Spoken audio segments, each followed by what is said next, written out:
After well over 1,000 cases of heart inflammation among otherwise healthy young men after receiving the COVID vaccines, the FDA is finally adding a warning about the risks that this experimental drug poses to young people's hearts, according to reports.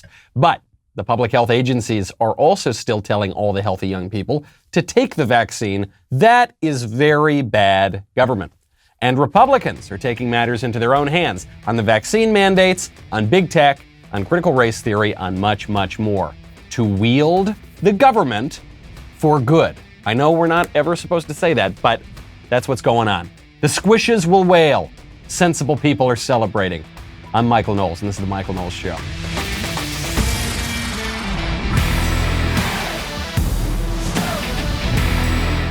My favorite comment yesterday from The Enforcer, who says, dying from COVID-19 does not scare me nearly as much as voting Democrat after I'm dead. Yes, that is a great fear. I don't encourage living your life in fear, specifically of a virus, but the political consequences when you've been in the ground for several years, they could be very dire. You know, if you want to take matters into your own hands on all these sorts of things, especially when it comes to fixing up your car or truck, I would strongly recommend RockAuto. So I recently had this issue with a car part that needed to be replaced. And I thought, okay, so what could I do? I could go into the brick and mortar car parts store, and I'm going to get peppered with all those questions that I'm not going to know the answer to. And then the guy is going to go into the back, probably into an empty room, and then he's going to futz around on the computer, probably on rockauto.com, order the part. I'm going to have to wait, and he's going to charge me twice as much. Should I do that? Or should I go to rockauto.com, where the catalog is so simple to navigate that even I can do it? rockauto.com, that always has the lowest prices. There's no gimmicks. There's no, you got to order on Tuesday morning, or no, none of that. Just go to rockauto.com. It's a family business serving auto parts customers online for 20 years. Head on over there right now. You can shop from all of the manufacturers, all the parts that you need, rockauto.com. See those parts right now and write Knowles, Knowles, in their How'd You Hear About Us box so that they know that I sent you. According to reports, the FDA is expected to, quote, move rapidly to add warning labels to the Pfizer and Moderna vaccines following the emergence of heart inflammation cases. So this is myocarditis, this is pericarditis, after receiving these mRNA vaccines. This according to Dr. Doran Fink. This follows the CDC's report, which is something that we've been covering on this show for weeks now, maybe more than weeks now, actually, that there are these cases popping up of otherwise healthy young men having an inflammation of the heart. Some of you may have heard anecdotal incidents of this. I have heard anecdotal incidents from friends of mine. And of course, you would say the plural of anecdote is not data. Well, the CDC is reporting 1,200 cases of heart inflammation occurring primarily in young men after receiving specifically the mRNA vaccine. So not the J&J, but the newer vaccine technology. The advisory panel of the CDC said there is, quote, a likely association between this heart inflammation and the mRNA vaccines, which attempts to teach cells to make a protein that triggers an immune response. Okay. Am I going to be kicked off of YouTube for saying that? I don't know, because there are many instances now of people being censored on big tech platforms for simply reporting the science. It's not like I'm even reporting some controversial study from some little-known organization or journal. I'm talking about what the CDC is reporting and what the FDA is now signaling it is going to do. But anytime, it's not anytime you question the science. I'm not questioning the science. I'm actually reading the science. It seems like any time you question the official leftist political narrative on the lockdowns and on the virus, then you are liable to be censored. Alex Berenson, who is this journalist who's been doggedly covering the virus, he just tweeted out his analysis of some new studies. So he writes, CDC posted its myocarditis pericarditis update. They're now admitting that post-second dose risks in people under 25 could be over 200 times the background rate. And that's not accounting for underreporting. So 200 times what you would expect for this condition in young people, for people who've had this vaccine. The real news is even worse, he says. Here's stratification by year of patient. As you can see, the post-second dose cases double from age 25 to 21, then they double again in the 16 to 18 range. So the younger you are, according to his analysis of the CDC data, the younger you are, the higher your risk from this heart inflammation after the vaccines. The expansion of the public health state is the troubling thing to me. Everything's being called public health now. Racism is a public health emergency in Chicago. Guns are a public health emergency. Everything's a public health emergency. So the GOP is going in, thankfully, and attempting to correct some of this stuff. The Republicans in the House are working on a bill that would not only stop the federal government from requiring the vaccines, from mandating, say, a vaccine passport, but it actually would go in to ban businesses from requiring the vaccine. This is going to trouble some libertarians. This is going to trouble some conservatives who came of age in, say, 2011.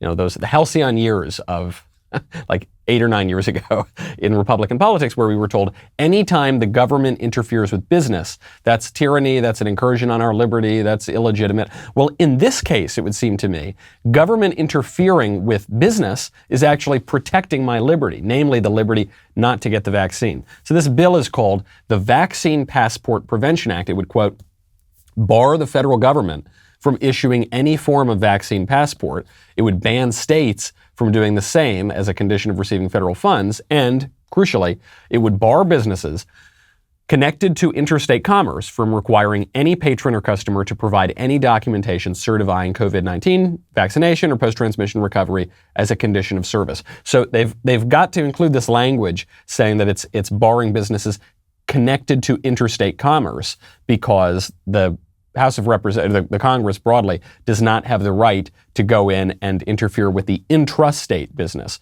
So they need to tie this to the Interstate Commerce Clause so the federal government has some say here. This is important stuff, though. I'm glad that the Republicans in the House are doing everything they can to interfere with these businesses and protect our liberties. Rep. Warren Davidson, a Republican here working on this, said, they're not really providing, these businesses are not really providing a rational basis for discriminatory activity. They're busy separating healthy people from other healthy people on the presumption that people without a vaccine are not healthy. And this is the point.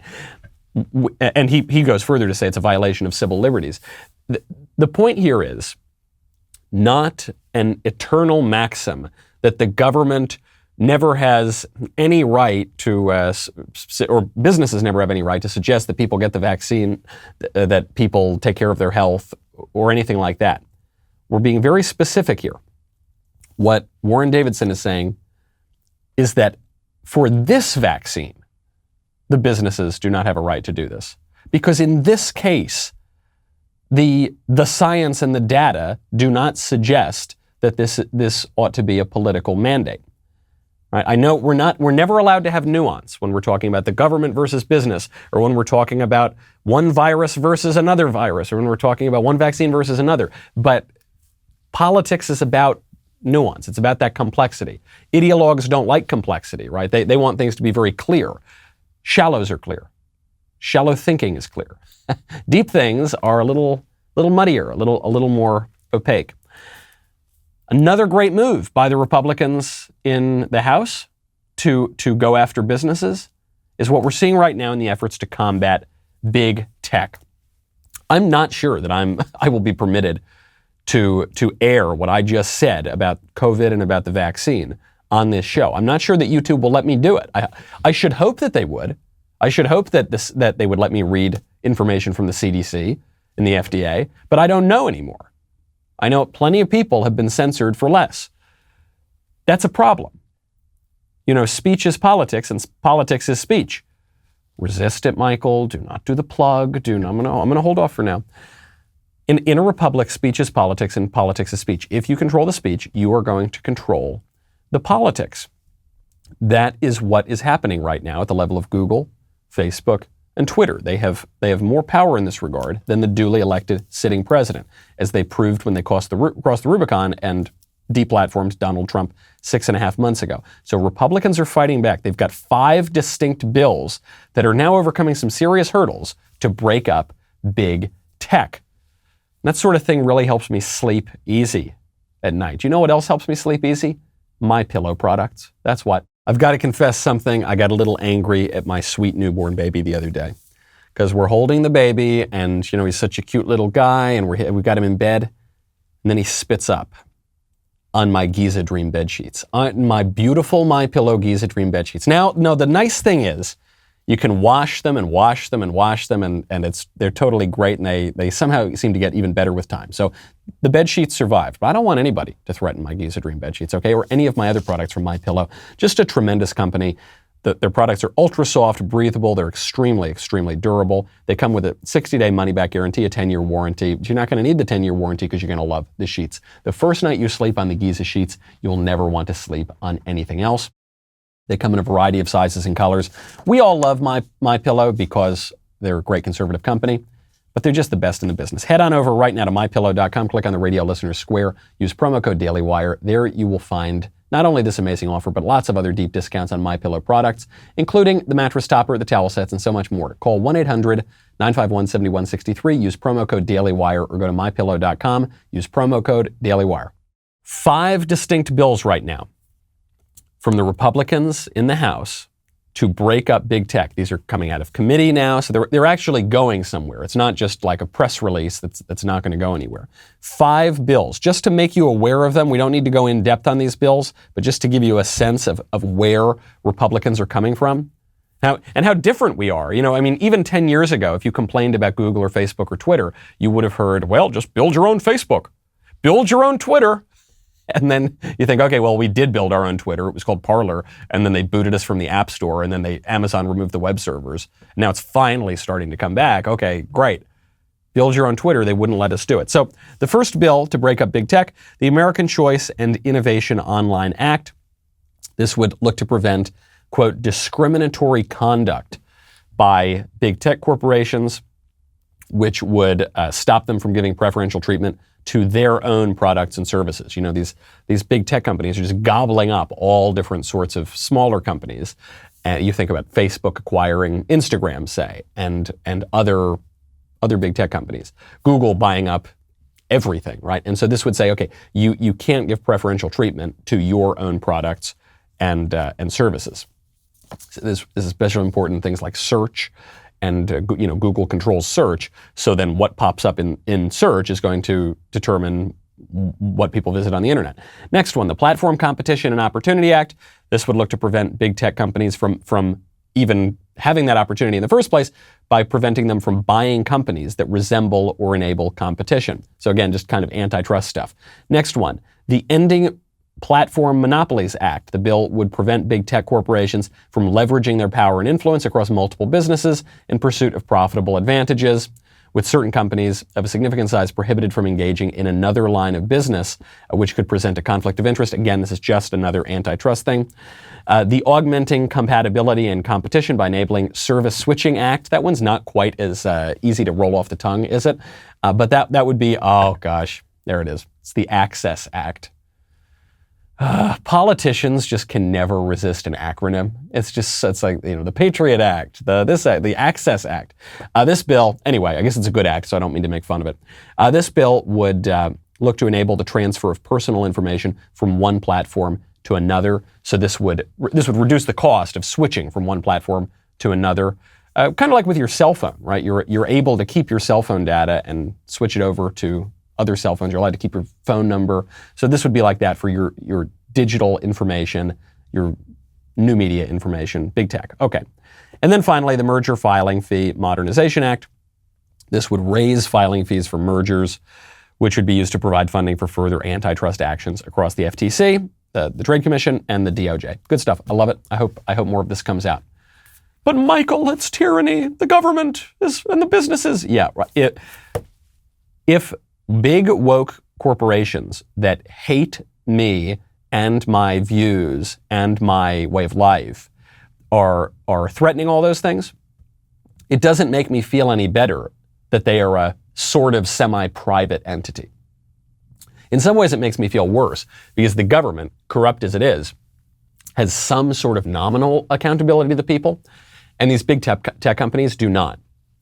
But Michael, they respond to market forces. Not really, not really. They've gained a critical mass. They did so largely through fraud by misrepresenting what their product was and the way we could use the product. And now they dominate the entire public square. And they're not really susceptible to a whole lot of market forces, not in the way that the mom and pop on Main Street is. So yes, this is a good use of government to break up the woke corporations who are themselves acting as, in Mitch McConnell's words, a sort of parallel government. Josh Hawley wants to start using the government. Josh Hawley wants to use our government to hold another government accountable for its infringements on religious liberty, and specifically on Christians. So you know what's going on up in Canada, because we've been playing a number of videos from the religious persecution in Canada, and we've been covering the story for months now. But for those who haven't been paying close attention, Canada is persecuting Christians and churches and shuttering churches and preventing Christians from gathering, and they're using the public health measures as the excuse. But it is a naked religious persecution. So Hawley comes out in a letter to the chairman of the Religious Freedom International Watch List, and he says, "I'm troubled that our Canadian neighbors are effectively being forced to gather in secret, undisclosed locations to exercise their basic freedom to worship. I would expect this sort of religious crackdown in communist China, not in a prominent Western nation like Canada. Canadian authorities' arrest of religious faith leaders and seizure of church property, among other enforcement actions, appears to constitute systemic, ongoing, and egregious violations of religious freedom." Yes, I think he's right.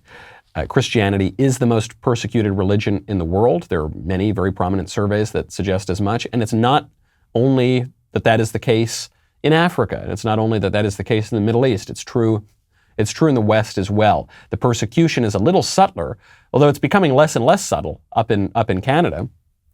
In the United States, there was the shuttering of churches during COVID, but it wasn't quite as egregious as what's going on in Canada. All of this to remind you, the separation of church and state is an illusion. Not only does it appear nowhere in the Constitution, not only was that not the idea of our founding fathers to have a firm separation between church and state, but it's also just politically impossible. There is no such thing. There has never been a government in the history of the world that has no relationship to religion, because everybody's got to serve somebody. All laws legislate morality, and all nations have to have some basic premise, some understanding of who they are, and that comes from a religious foundation. So what we are seeing here is not the secular state, the neutral, secular, irreligious state versus Christians. What we're seeing is a competition between two different religions, the state-established church of secular progressivism and the various Christian churches here in the United States and specifically in Canada. And I think this particular religious persecution is even more dangerous and insidious than most, because the people who are perpetrating it pretend as though they don't have any religious point of view. They're blind to what they're doing. Speaking of totalitarianism, there is real totalitarianism going on, creeping up in these governments, but of course the conservatives are the ones being accused of it, which is absurd. In Florida, Ron DeSantis is issuing a big government mandate. Ron DeSantis is issuing a mandate that is basically could have come right out of the pages of my new book. I'm not going to say it. I've been plugging it too much. I'm not going to say it. But this is exactly the sort of thing that I am calling for in my book. I don't think Ron DeSantis has read it yet, but he got the message, and very few conservatives have gotten the message. Ron DeSantis is passing a bill that would force schools, right? So it's a big government forcing actually the curriculum here to teach students to learn about the evils of communism. Take a listen. The bill also expands our previous efforts in civics to add a requirement for the high school government class that students receive instruction on the evils of communism and totalitarian ideologies. We have a number of people in Florida, particularly southern Florida, who've escaped totalitarian regimes, who've escaped communist dictatorships to be able to come to America. We want all students to understand the difference. Why would somebody flee across shark-infested waters, say leaving from Cuba to come to southern Florida? Why would somebody leave a place like Vietnam? Why would people leave these countries and risk their life to be able to come here? It's important that students understand that. Now, as part of this bill, Florida will create a Portraits and Patriotism library so students can learn about real patriots who came to this country after seeing the horrors of these communist regimes. Yes, love it. This might be my single favorite bill that we have seen out of any state in a very, very long time. The libertarians maybe are going to freak out about this. The left is certainly going to freak out. They're going to say, this is the government coming in. You hypocritical Republicans. It's the government coming in telling the schools what to teach. It's a huge expansion of government power. No, it's not. No, it's not. It's just a switch of the standards. The government power is not increasing. The government already tells the schools what to teach. The schools are part of the government, right? They're public schools. But right now, the schools are mandated to teach about the evils of America and the evils of the West. And what Ron DeSantis is saying is the schools actually also now have to teach about the evils of totalitarianism and the evils of communist dictatorships. I love that.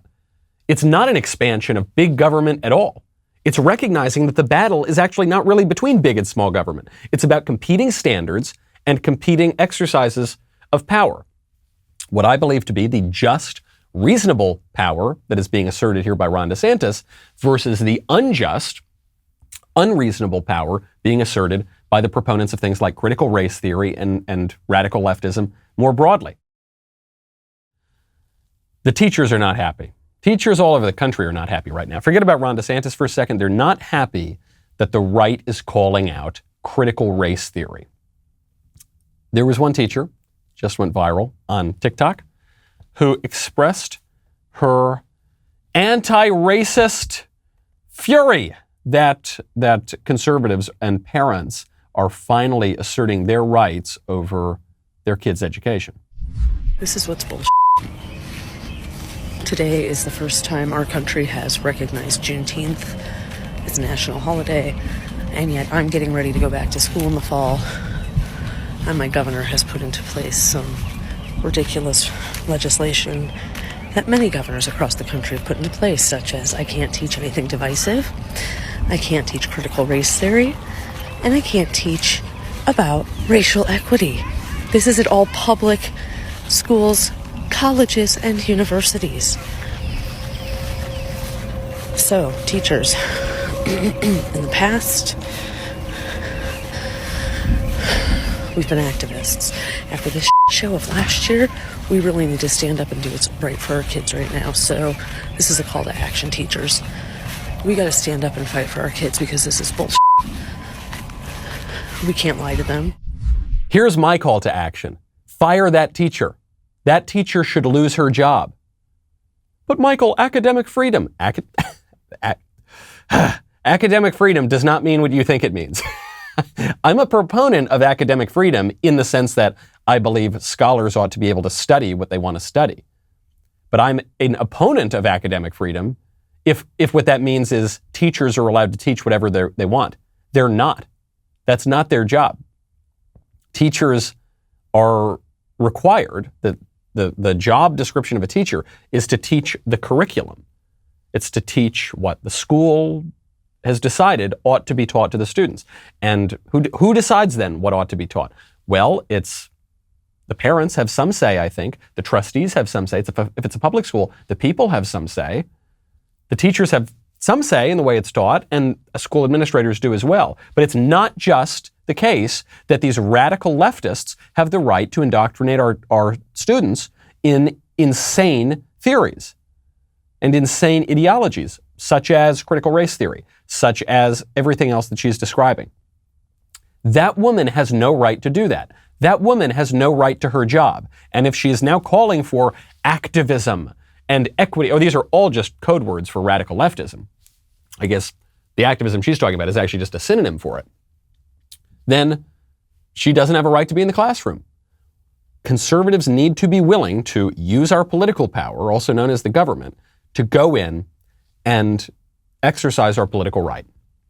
Okay, we need to be able to go in and kick teachers like that out of the classroom. I would strongly recommend a radical leftist teacher who is calling for activism and who's calling for the pushing of leftist ideology in contravention of the law to be fired. That's a good idea. And believe it or not, that woman is not the loopiest woman going around TikTok right now. That award goes to another gal who went viral for bragging about how wonderfully anti-racist she is for not caring for her crying daughter. So this morning, the baby woke up and had some sort of violence in her heart. I don't know what it was, but she has been losing her mind all day. And it's interesting because I'm watching her lose her mind, and then I'm watching the preteen respond to that by trying to make her happy. And I have had to actively tell him, stop trying to make her feel better, stop responding to her tears. It's so interesting to see the conditioning of people responding to white girl tears happening so early. She's 5, and she's got an 11-year-old coming after her trying to make her feel better when she cries. We have to unlearn this whole business that white women crying is going to get them what they want in life, because that ain't it.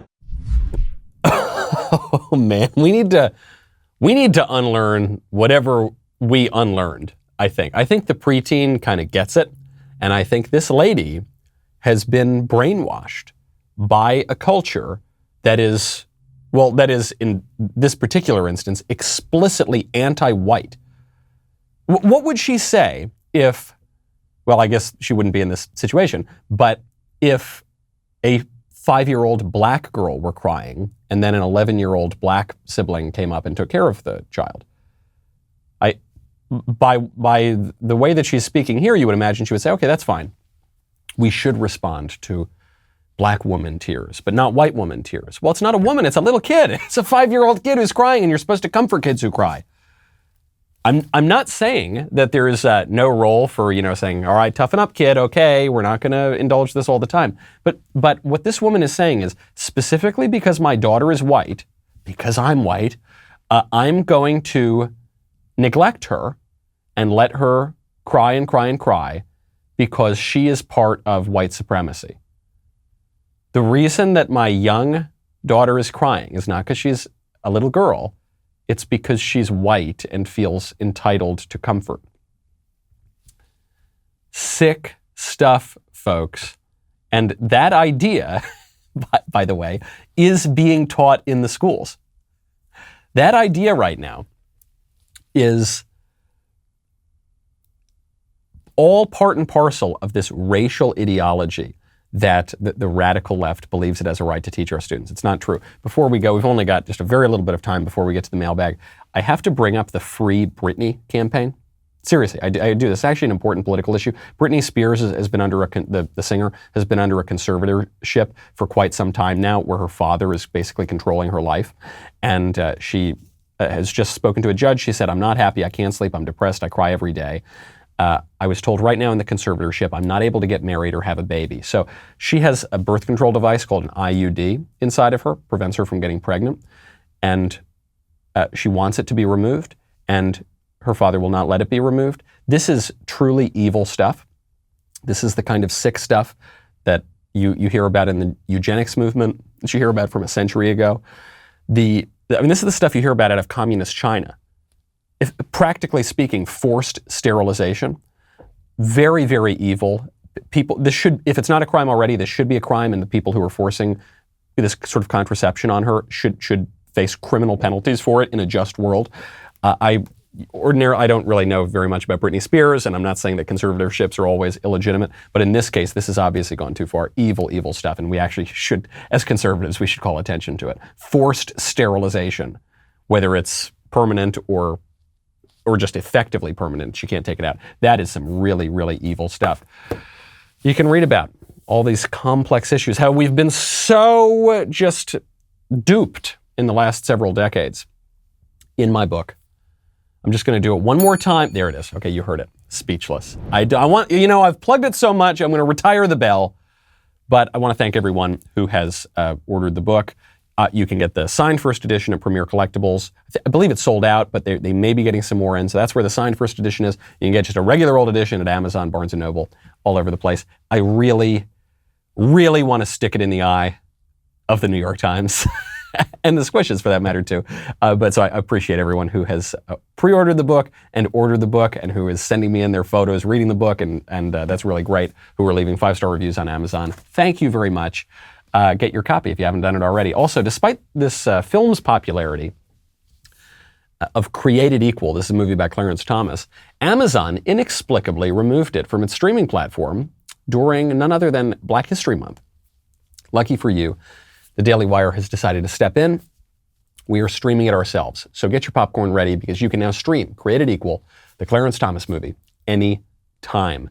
It's available to Daily Wire members over at dailywire.com. If you're not a Daily Wire member, join now at dailywire.com/subscribe with code JUSTICE for 20% off your membership. Get ready for a film unlike any other. Once you're a member, be sure to check out all of our other great content, including our talk show Candace featuring Candace Owens, including Run, Hide, Fight, and Ben Shapiro's new series, Debunked. You can get all of this and more on demand by going to dailywire.com/subscribe. Check out with 20% off using code JUSTICE. Start streaming today. We'll be right back with the mailbag.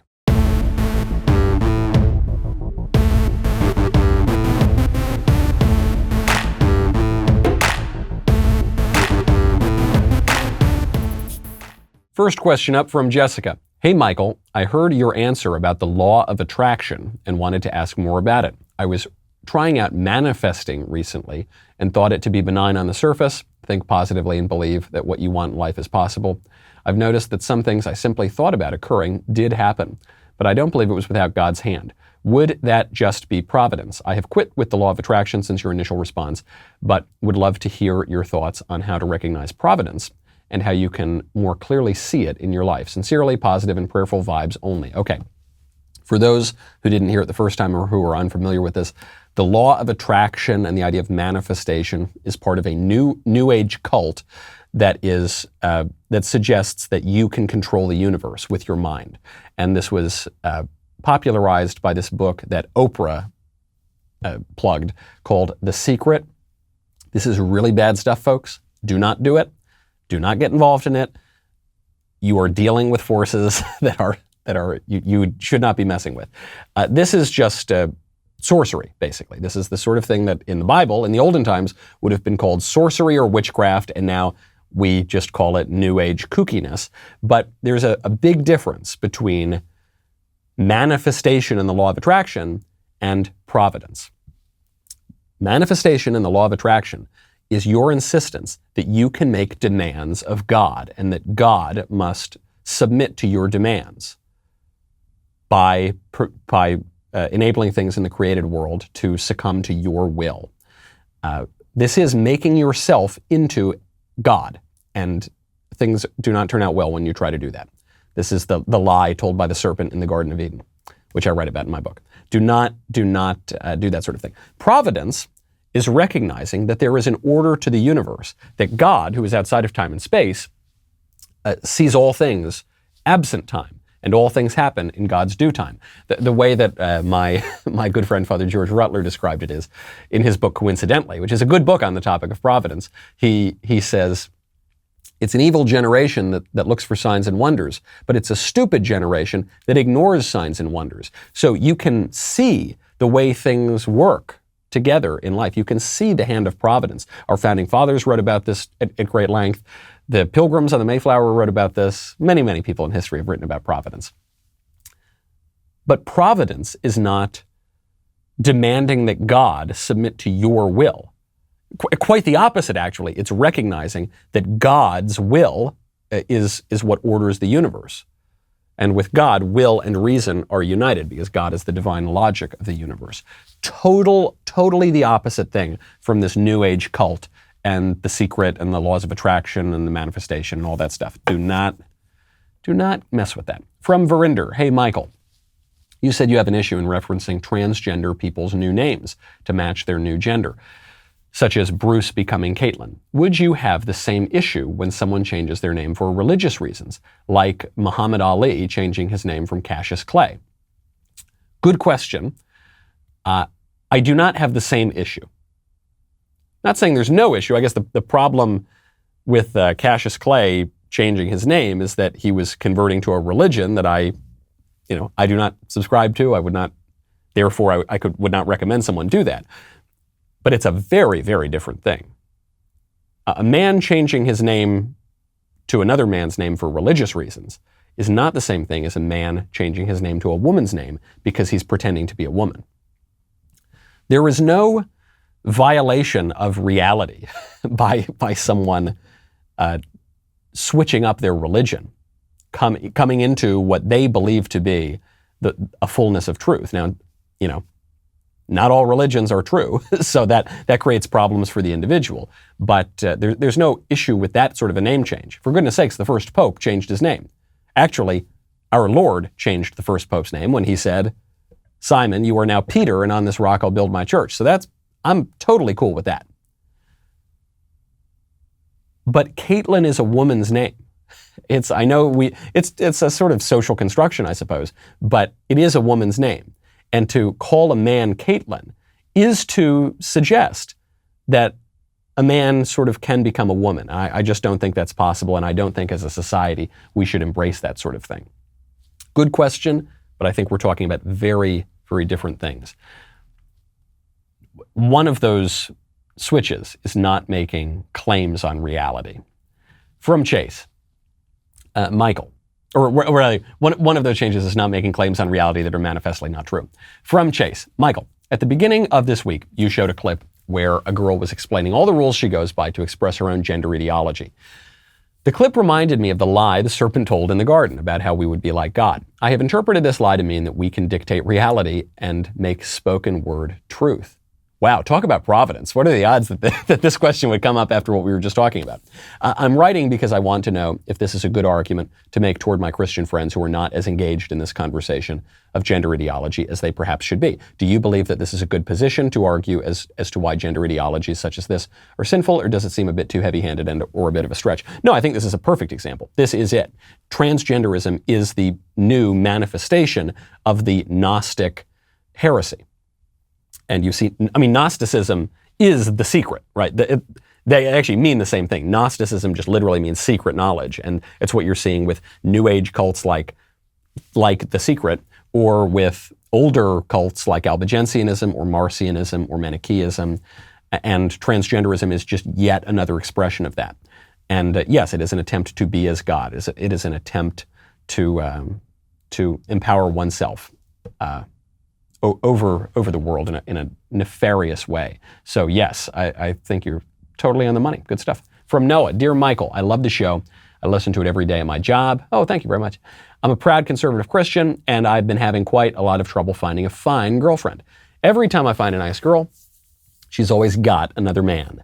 However, I did find a beautiful girl from my church at home. Good news, there is not another man in the way, but the bad news is that I feel that she friend-zoned me. She told me that she is currently not looking to be in a relationship, but my gesture flatters her. I know the Lord says he shuts doors no one can open, but I would like to know, is this a shut door for a hurdle I am meant to jump and thus keep pursuing her? Thank you. I don't know. That's the most insightful answer I can give you. Because there is not some hard and fast rule here. Every pickup artist, hustler in the world thinks that women are basically just all very simple creatures, and you just follow 3 steps and then you can pick up any girl you want. That's not how women really are. That's not how love really is, and relationships, to use the modern world, really are. It may well be the case that this gal is just 100% not interested in you at all. In my single days, I pursued girls who they just weren't interested in me. And I thought I, got somewhere for a little bit, and then I didn't, and that's that. And no amount of perseverance is going to do anything. It'll probably only humiliate you and pester her. Now, sometimes there are girls who say, no, I'm not really interested, and you can kind of win them over. You can woo them. That's good. That's a nice thing. That's possible. And then sometimes it really clicks right at once. I would not recommend totally giving up if you really are interested in this girl. But likewise, you have no right to her time and interest. And it might just be the case that you ain't her type. She might be your type, but you ain't her type. And so one way that I would perhaps try to explore this is just by being cool. Just be cool, man. Just be cool. Be confident.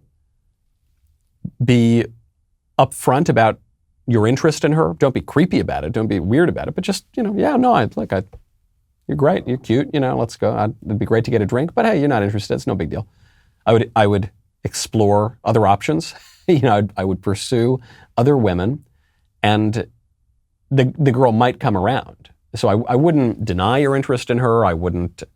I wouldn't allow the friend zone to have you imply that you're not interested in her at all.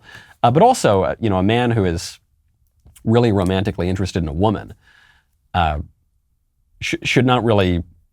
I don't even think it's really possible to be just a regular old friend with her. I mean, that would put you in a really degraded situation where you're her gal pal or something. I wouldn't do that. You've made it your interest clear. You perhaps can continue to make your interest clear, but if she ain't interested, then you got to move on. From Maya. Hey, Michael, I'm graduating high school next year, and lots of people say that college is a waste of time and money. I've also heard lots of people say it's great. What are your thoughts on it? If not college, then what? I wanted to become a social worker, but the more I think about it, I don't feel like dealing with all the people I would have. Oh, well, then don't be a social worker. It's a very, very hard job if you're already having doubts like this. Thanks for doing what you are doing and being a great resource for myself and many. Should you go to college? What do you want to do? Some conservatives will tell you should only go to college if you're going to major in some practical skill like engineering or STEM. I think that's BS and ridiculous, and I strongly disagree with that point of view. I actually think the opposite. I think that you should go get a liberal education if you want a liberal education. If you want to go to college because you want to understand your own freedom and your own culture and become a well-read person and make sense of very difficult philosophical and literary and historical subjects, then great, college is a great place to do it. But there are only a handful of colleges left that will give you that education. Thinking of places like Hillsdale, Ave Maria, Thomas Aquinas College, Franciscan of Steubenville, a few others will really offer you a proper liberal education. Now, some other colleges and universities will offer you other stuff. If you want to be an investment banker or a top, McKinsey consultant, then you should go to Yale or Harvard or Princeton or something like that. I suppose in a way you might be able to get a liberal education at those schools, but it's going to be a little harder to suss out. The advantage of those schools is people there tend to have very high IQs, but a lot of them get just involved in really leftist politics and don't really care about their studies. So if you want that sort of thing, you go there. If you want to learn a practical skill, say you want to become an electrician, then you should go to a trade school. If you want to become a lawyer, then you will have to go to a college, but you should aim that at your plans afterward. We once understood that education has a purpose. We don't do that anymore, though. Now college is just about what you do next. You graduate high school, and then you go to college, and you party and do a lot of things that you shouldn't do. And then maybe you'll figure out what you want to do afterward. We must recognize everything has a purpose, whether we recognize it or not, and we should pursue things toward good ends. I hope that helps. From Tyler. Hey, Mr. Knowles. I'm a conservative. In August, I'll be attending a very liberal college. I was wondering if you have any advice for me. Should I sit back and bite my tongue for a good grade, or should I challenge my professors when they push their liberal ideas onto the class? You do not need to be flamboyant in your views. You don't need to wear the MAGA hat every single day. But likewise, I would not hide your views. I would not lie about your views. I would have integrity. I would have courage. That might cost you grades. I know people always write in, they say, hey, how do I get perfect grades and get invited to every party and also be totally outspoken in my political views? You probably can't. Everything has a price. Everything has a cost. But integrity is a nice thing. Dignity is a nice thing. I wouldn't sell it out so that you can get an A instead of an A-, or so that you can get invited to some party. Hope everybody enjoys the appropriate parties this weekend. I'm Michael Knowles. This is The Michael Knowles Show. See you on Monday.